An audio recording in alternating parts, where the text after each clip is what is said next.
जब भक्तों के जीवन में कष्ट आते हैं, भगवान की इच्छा से आते हैं। भगवान अपने भक्त को इसलिए दुख देते हैं ताकि भक्त और तीव्रता से भजन करे और उत्कंठा से भजन करे। आप रास्ते से जा रहे हैं, 1 फुट का पत्थर है, यदि आप सतर्क हैं तो उस पत्थर के ऊपर पांव रखेंगे, एक ऊपर उठ जाएंगे, 1 फुट ऊपर उठ जाएंगे। ऐसे ही भक्ति के मार्ग में जब दुख आते हैं ना, तो वह दुख हमें ऊपर उठाने के लिए होते हैं।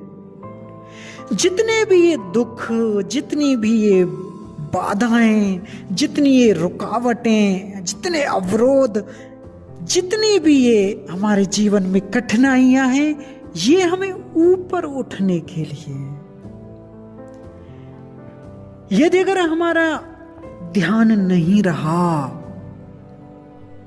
और जैसे हमारी अगर उस पत्थर में पैर लग गया तो हमें कितना कष्ट होगा। ठोकर लग गई तो हम क्या होगा, हम गिर जाएंगे, खून भी निकलेगा।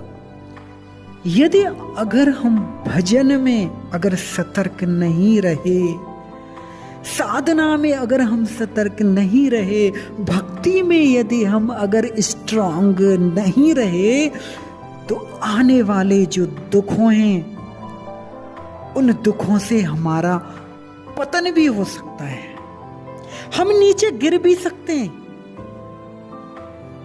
इसलिए जीवन में कैसी भी हमारी स्थिति आए, भजन को नहीं रोकना चाहिए, भजन हमारा कम नहीं होना चाहिए।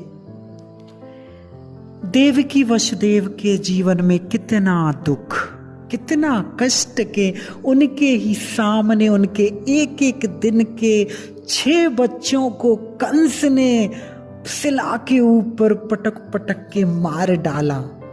अरे आपका अगर कोई एक छोटा बच्चा हो, अगर बच्चा थोड़ा सा भी गिर जाए या एक छोटी सी खरोंच आ जाए तो माँ बाप को कितना कष्ट होता है। तो सोचो उनको कितना कष्ट हुआ होगा वसुदेव जी देवकी को।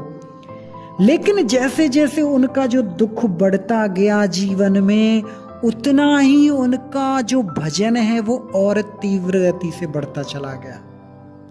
और हमारा उनसे विपरीत होता है। अगर हमारे जीवन में थोड़ी सी कठिनाइयां आती हैं, दुख आते हैं, तो फिर हमारा भजन कम हो जाता है।